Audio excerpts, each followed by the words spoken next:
जय हिंद दोस्तों स्वागत करता हूं आपका आपके अपने YouTube चैनल MLV स्टडी में।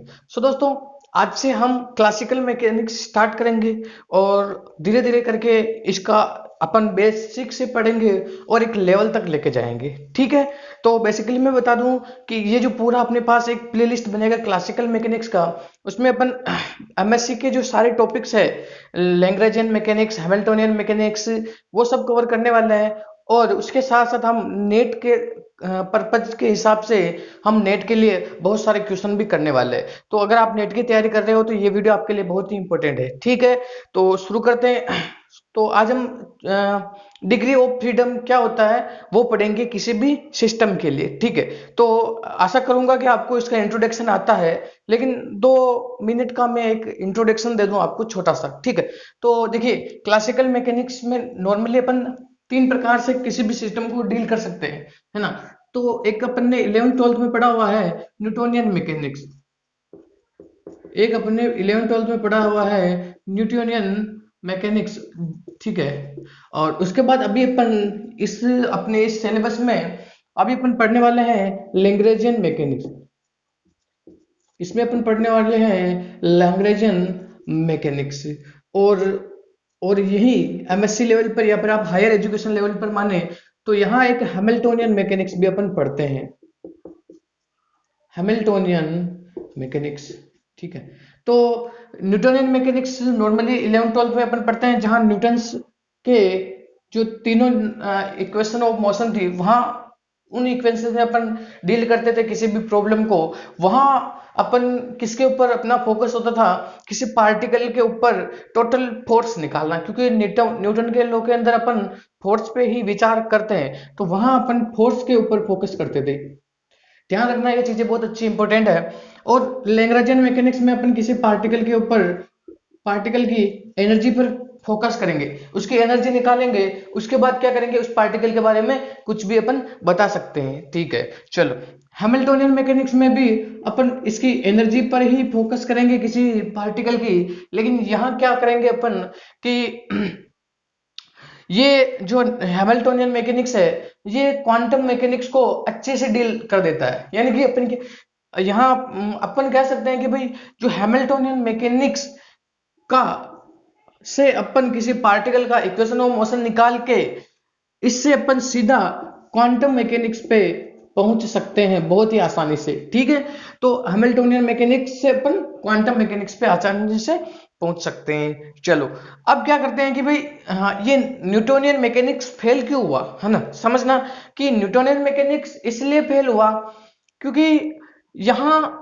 किसी एक पार्टिकल के लिए या फिर किसी एक पार्टिकल का मोशन को डिस्क्राइब करने के लिए न्यूटन बाबा ने 3 नियम दिए दिए थे, और उन 3 नियम के थ्रू अपन उसके बारे में कुछ भी बता सकते थे। लेकिन अगर नंबर ऑफ पार्टिकल यहाँ न्यूटोनियन मैकेनिक्स में अगर ज्यादा हो जाए, मान लो 10 है, तो उसके लिए नंबर ऑफ इक्वेशन 30 हो जाएगी, 13। ठीक है, तो वहां फिर अपने को डील करना मुश्किल हो जाएगा। 13 इक्वेशन निकालो, फिर उन सबके थ्रू अपन फोर्स निकालेंगे हर एक पार्टिकल पर, तो यहाँ थोड़ा महंगा पड़ेगा। इसीलिए अपन क्या करते हैं, यहाँ लैग्रेंजियन मैकेनिक्स में उस पार्टिकल का एनर्जी निकाल लेते हैं, और एनर्जी इस फोर्स के मुकाबले सस्ते में ही निकल जाता है। छोटा सा इंट्रोडक्शन हो गया। अगर आपको एक पूरा ओवरव्यू पढ़ना है, मतलब एक अच्छा सा बड़ा वाला इंट्रो पढ़ना है, कमेंट करना, मैं आपको बेशक ये वीडियो प्रोवाइड करा दूंगा। ठीक है, चलो, तो अभी क्या करने वाले हैं अपन, अपना पहला जो टॉपिक है वो है डिग्री ऑफ फ्रीडम। किसी भी पार्टिकल या किसी सिस्टम का डिग्री ऑफ फ्रीडम क्या होता है समझने की कोशिश करना, बहुत अच्छा खूबसूरत है। देखिए, degree of freedom, degree of freedom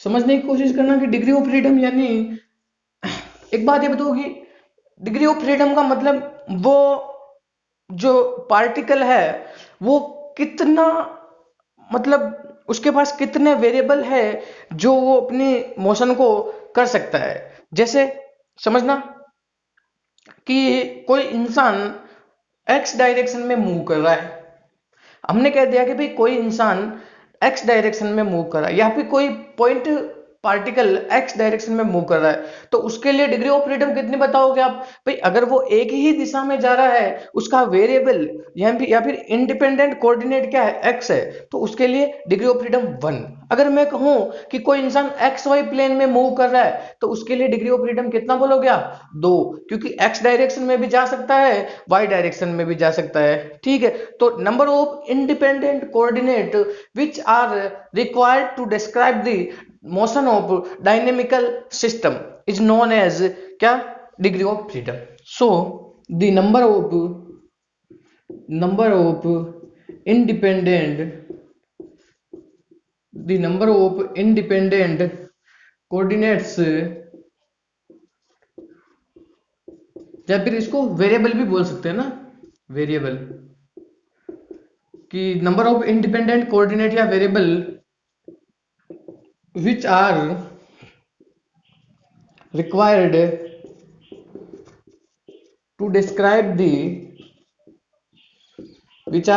to describe the motion of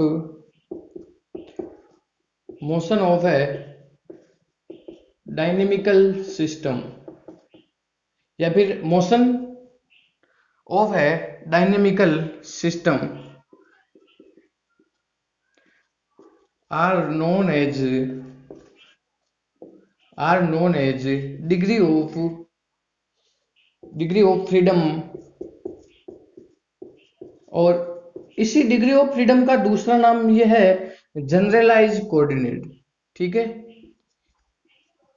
इसी डिग्री ऑफ फ्रीडम का दूसरा नाम है जनरलाइज।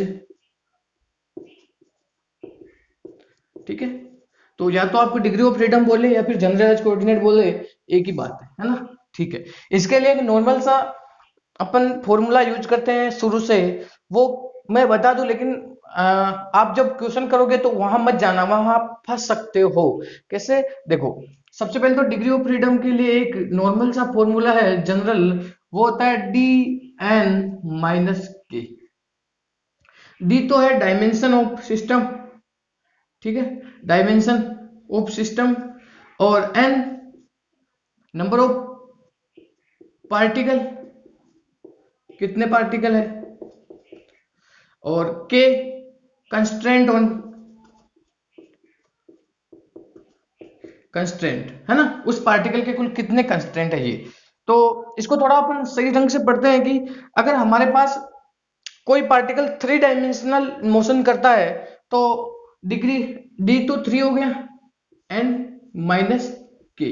तो 3 डायमेंशनल मोशन के लिए किसी पार्टिकल का डिग्री ऑफ फ्रीडम ये F equal to 3 N minus K लिखेंगे अपन। अगर वही 2 डायमेंशन हो तो इसको हटा के 2 लिख देंगे, 1 डायमेंशन के लिए सीधा लिख देंगे। अब ये समझते हैं के क्या होता है, कंस्ट्रेंट, किसी पार्टिकल के कितने कंस्ट्रेंट है ना। तो कंस्ट्रेंट क्या होता है, देखिए आप इसको एक बार नोट कर लो ना। चलो मैं यहां पर इसको बता दूं कि देखिए कंस्ट्रेंट ये होता है कि अगर आपने डाई एटॉमिक मॉलिक्यूल लिया, ठीक है, तो और डाई एटॉमिक मॉलिक्यूल में इस प्रकार से ये बॉन्ड होता है, तो इन दोनों डाई एटॉमिक मॉलिक्यूल के लिए क्या है, डाई एटॉमिक मॉलिक्यूल के लिए ये जो कंस्टेंट है 1 हो जाएगा। तो इस k की जगह अपन क्या लिखेंगे, k इक्वल टू 1 हो गया। ठीक है, वहीं अगर अपन ट्राई एटॉमिक मॉलिक्यूल को कुछ इस प्रकार से लिखें, इस प्रकार से, तो नंबर ऑफ कंस्टेंट कितना, 1 और 1 कितना हो गया, 2 हो गया। ठीक है, इस प्रकार से अपन कंस्टेंट निकाल लेते हैं। चलो, आशा करूंगा आपको अच्छा लग रहा है। अगर अच्छा लग रहा है तो वीडियो लाइक करना, शेयर करना और चैनल को सब्सक्राइब जरूर करना। ठीक है, इसको मैं रब कर दूं। अब अपन एग्जाम्पल्स पढ़ते हैं, और अब अपन नेट के पर्पज से जो क्वेश्चन आते हैं डिग्री ऑफ फ्रीडम के, उसके ऊपर अपन जाते हैं, या फिर नॉर्मल जो पूछे जाते हैं क्वेश्चन एग्जाम्स में, उनके ऊपर भी अपन क्या करेंगे, चर्चा करेंगे। देखिए, पहला क्वेश्चन है जो मैंने बता भी दिया था, लेकिन और समझ लेते हैं कि एक पार्टिकल है अलोंग द एक्स डायरेक्शन, ये पॉइंट पार्टिकल है। ठीक है, पॉइंट पार्टिकल लेंगे अपन यहाँ पर, क्योंकि अगर अपन बड़ा पार्टिकल ले ले तो उसके लिए ट्रांसलेशन मोशन और रोटेशनल मोशन भी होगा, जो कि अभी मैं नहीं चाहता हूं कि वो आपको इंट्रोड्यूस कराऊं।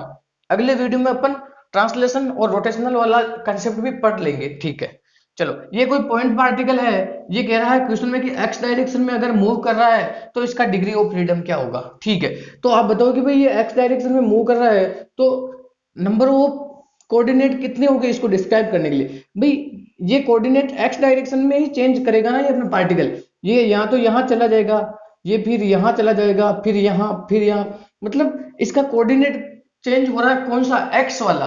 कितने कोऑर्डिनेट चेंज हो रहे हैं, एक हो रहे हैं। ठीक है, तो इसके लिए डिग्री ऑफ फ्रीडम अपन क्या लिख देंगे, 1 कर देंगे। और डायनेमिकल वेरिएबल अगर पूछे, डायनेमिकल वेरिएबल, तो ये भी अपना x है ना। जितने नंबर ऑफ इंडिपेंडेंट कोऑर्डिनेट होते हैं उन्हीं को अपन डायनेमिकल वेरिएबल कहते हैं, है ना। तो ये एक डायनेमिकल वेरिएबल है। और इसी को ऐसे भी पूछ सकता है कि भाई इसका जनरलाइज कोऑर्डिनेट बताओ, तो इसका जनरलाइज्ड कोऑर्डिनेट, इसका जनरलाइज्ड कोऑर्डिनेट क्या है, x है। ठीक है, चलो ये तो एक नॉर्मल सा हो गया। एक अपन नॉर्मल सा और एग्जांपल लेते हैं कि अगर हमें क्वेश्चन में कहते हैं कि अगर कोई particle X Y on the moving on X Y plane, moving on X Y plane, ये कोई पॉइंट पार्टिकल है moving on X Y plane, तो बताओ कि इसके डिग्री ऑफ फ्रीडम और जनरलाइज कोऑर्डिनेट। तो एक्स वाई प्लेन का मतलब या तो वो एक्स डायरेक्शन में अपनी मोशन कर सकता है या फिर वाई डायरेक्शन में। तो आप बताओ भाई कितने डिग्री ऑफ फ्रीडम, 2 हो गए, है ना। 2 है कि नहीं हुए, ईमानदारी से बता देना। ठीक है भाई, 2 हो गए, तुम्हारी ईमानदारी तुम्हारे हाथ में। चलो, अगर जनरलाइज कोऑर्डिनेट पूछे तो क्या, एक्स और वाई, एक्स और वाई। ठीक है, चलो थर्ड बात बताएं कि अगर ये एक रिंग है और इस रिंग के अंदर एक बीड है, बीड यानी मोती या फिर मणिया, वो क्या कर रहा है, ऑन दी, वो मूव कर रहा है ऑन दी,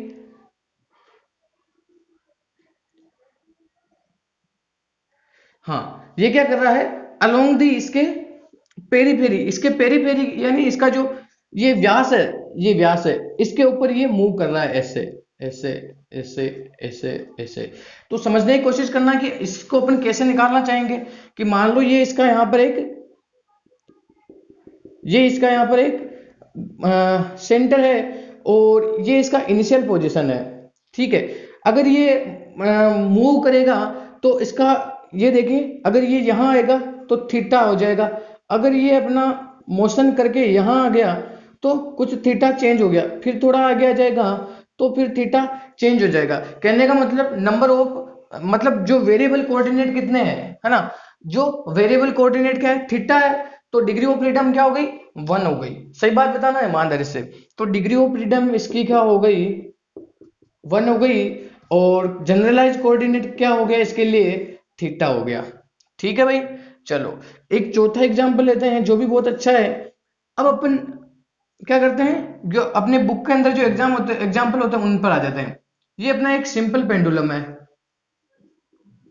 ये अपना एक सिंपल पेंडुलम है और इसमें अपने को पूछा है कि भाई इसके लिए डिग्री ऑफ फ्रीडम कितने होते हैं। तो सिंपल पेंडुलम का कैसे निकालते हैं, समझिए कि यहाँ इस प्रकार से इसको होल्ड करके ऐसे यूं यूं इसको, ये इस प्रकार से अपना ऑसिलेशन करेगा। अगर आप ऑसिलेशन करेगा, आप देखिए कि इसकी जो लेंथ है वो तो चेंज होने वाली नहीं है, लेकिन हाँ इसका इस प्लेन के साथ थीटा, इसका प्लेन के साथ थीटा वो जरूर चेंज हो सकता है ना। देखो यहां से यहां लाया, फिर थीटा लग, फिर यहाँ थीटा लग, फिर ये थीटा लग, तो वेरिएबल कोऑर्डिनेट कौन हो गया, थीटा।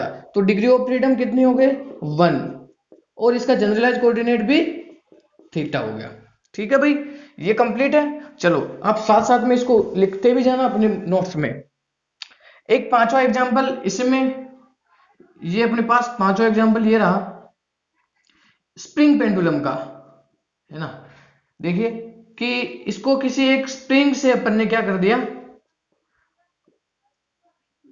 इसको एक स्प्रिंग से लटका दिया और हमने एक पेंडुलम बना दिया। बताओ भाई इसमें डिग्री ऑफ फ्रीडम कितने हैं। तो आप ये देखोगे कि मान लो इसकी लेंथ ये x है ना, तो जब भी, तो जब इसको पहले इसको ऐसे लटका दिया, बात समझना मेरी, कि ये अपना एक स्प्रिंग पेंडुलम, स्प्रिंग है मान लो ये, और इसके साथ ये पेंडुलम अपन ने अटैच कर दिया। ठीक है, तो अभी थोड़ा बहुत इसका लेंथ इंक्रीज हुआ, क्योंकि स्प्रिंग है तो स्प्रिंग का लेंथ इंक्रीज हुआ। तो मान लो ये यहां से, इसको सही से समझेंगे अपन, ये अपना स्प्रिंग रहा और ये अपना एक बोब हो गया इसका।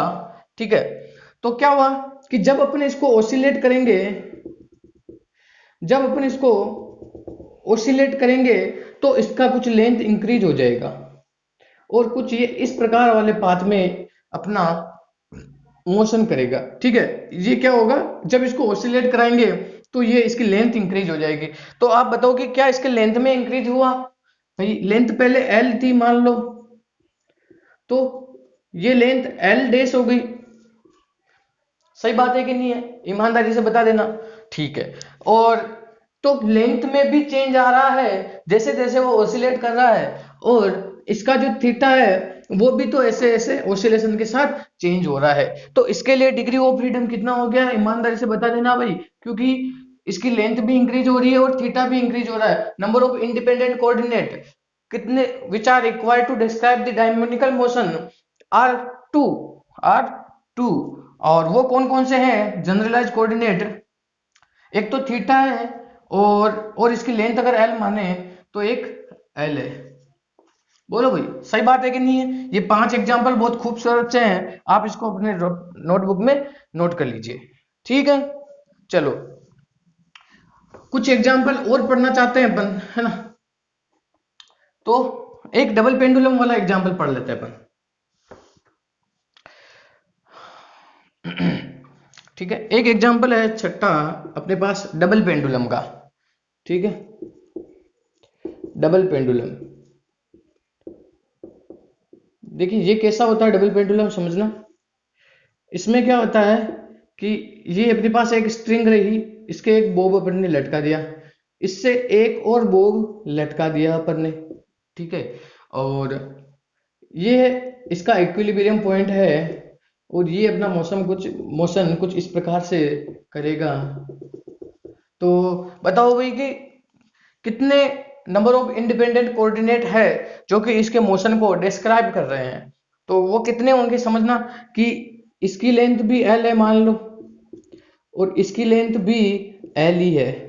ठीक है, तो देखो, तो अभी इसका तो थीटा है, ये इसको थीटा 1 मान लो, है ना? और एक इसके साथ इसका भी कुछ एंगल होगा, इसका मान लो थीटा 2। तो इसको नंबर ऑफ इंडिपेंडेंट कोऑर्डिनेट कितने हो गए, थीटा 1 एंड थीटा 2। तो डिग्री ऑफ फ्रीडम कितने हो गए? डिग्री ऑफ फ्रीडम ईमानदारी से बता देना 2 है। और जनरलाइज कोऑर्डिनेट या फिर डायनेमिकल वेरिएबल क्या हो गए, थीटा 1 एंड थीटा 2। ठीक है, चलो चलो ठीक है, अभी इस वीडियो में इतना ही पढ़ते हैं। और अगर वीडियो अच्छा लगा तो कमेंट करना, लाइक करना और चैनल को सब्सक्राइब करके बेल आइकन प्रेस करना, जिससे मेरे ऐसे ही अच्छे अच्छे खूबसूरत वीडियो आने वाले हैं आपको बहुत जल्द आपके स्क्रीन पर मिल जाएंगे। ठीक है, तो अभी के लिए इतना ही, और अच्छा लगे तो कमेंट करना नीचे, ताकि मैं और अधिक यहाँ से आपको लिए कंटेंट प्रोवाइड करा सकूँ। ठीक है, जय हिंद जय भारत दोस्तों।